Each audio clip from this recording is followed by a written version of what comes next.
కాకుండా 11 వివిధ ప్రభుత్వ శాఖలకి సంబంధించిన 19 కేటగిరీస్ ఫంక్షనరీస్ ని తీసుకొచ్చి ఈ గ్రామ సచివాలయం అనే ఒక బోర్డు కింద కూర్చోబెట్టారు. వీళ్ళని ఎవరిని ఏ శాఖ కింద నియంత్రిస్తారో నేటికి స్పష్టత లేదు. ఎవరికి సర్వీస్ నిబంధనలు లేవు. ఎవరికి ఎలా పదవులు ఇస్తారో ఎక్కడ ఈ రోజు వరకు చెప్పలేదు. వీళ్ళని ఎవరు అడ్మినిస్ట్రేషన్ కంట్రోల్ చేస్తారో కూడా చెప్పలేదు. ఇది ఒక సెపరేట్ శాఖ లేక ఈ 11 ప్రభుత్వ శాఖల వారసులా వీళ్ళు? దీని విషయంలో కూడా ఎక్కడ స్పష్టత లేదు. ఈ 11 ప్రభుత్వ శాఖల స్థానిక అధికారులు వీడిని నియంత్రిస్తున్నారు. విలేజ్ వార్డు సెక్రటరీ డైరెక్టర్ అంటూ వాడు నియంత్రిస్తున్నాడు. ఒకళ్ళకి 12 మంది మొగుళ్ళతో కాపురం అన్న రీతిన ఈ విలేజ్ వార్డు సెక్రటరీ ఉద్యోగుల యొక్క పరిస్థితి ఏర్పడింది.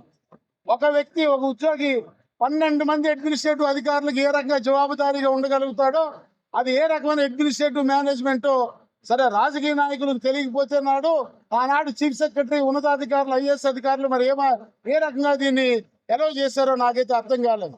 అందువల్ల ఇవాళ ప్రధానంగా వీళ్ళు కూడా గతంలో తెలియక, అవగాహన లేక వీళ్ళు కూడా రకరకాల సంఘాలుగా ఏర్పడి, మేము ఎట్లయితే ప్రధాన సంఘాలు 4 స్తంభాల ఆటతో నాటి ప్రభుత్వం మాతో ఒక్కొక్కళ్ళతో టేకానయ్యి వీళ్ళు కూడా మా ఆ రాజకీయాలలో పడి వాళ్ళ సమస్యల మీద దృష్టి పెట్టలేకపోయినారు.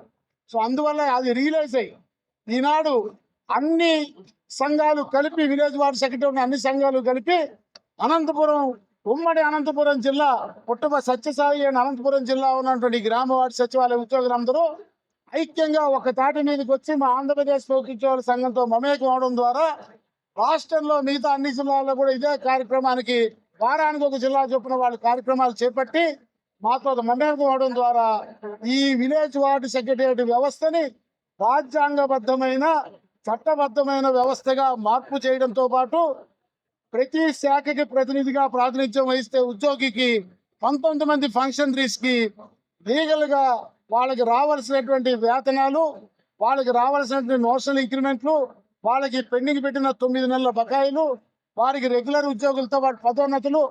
మీరు ఇంకొక విషయం గమనిస్తే మీడియా మిత్రులు కూడా చూడాలి. సపోజ్ వాళ్ళు రెగ్యులర్ గవర్నమెంట్ ఉద్యోగులే కదా, పోటీ పరీక్షలో వచ్చారు కదా, మాకు బదిలీలకు అనుమతి ఇచ్చి జీవో ఇచ్చినప్పుడు వాళ్ళకి బదిలీలు చేయరు. మళ్ళీ విలేజ్ వార్డు సెక్రటరీ వేరే బదిలీ జీవో రావాలంటారు. అంటే ప్రభుత్వం వాళ్ళని మాతో సమానంగా చూడటం లేదా? వాళ్ళు ప్రభుత్వ ఉద్యోగాలు ఇచ్చామంటారు, వాళ్ళు ప్రభుత్వ ఉద్యోగాలు అవునా కాదో చెప్పరు. మాకు ఇచ్చిన జీవోలు ప్రతిదీ హెల్త్ స్కీమ్ కావచ్చు, ఇంకోటి కావచ్చు, ఏది అమలు చేయమన్నా మీకు సపరేట్ జీవో రావాలంటారు. Then is defined as a government employee. మళ్ళీ వాడికి వేరే ఉత్తర్వు ఎందుకు రావాలి? ఈ విషయాన్ని ప్రశ్నించడానికి కూడా భయపడినారు కదా 5 సంవత్సరాలు. ఈ అన్ని సమస్యలకు ఒక పరిష్కారం సాధించడానికి ఈనాడు అనంతపురం వేదికగా ఈ విలేజ్ వార్డు సెక్రటరీ వ్యవస్థ యొక్క తొలి సమావేశం జరుగుతూ ఉంది.